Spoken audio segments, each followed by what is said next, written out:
Welcome back to another technical deep dive here in the debug zone.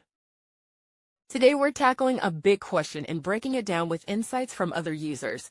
Hopefully this clears up some misconceptions and helps you get the answer you need. So buckle up, stay a little curious, and let's jump right in.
And that's a wrap.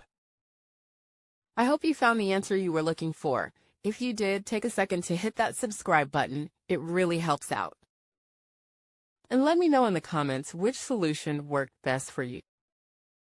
See you next time in the debug zone.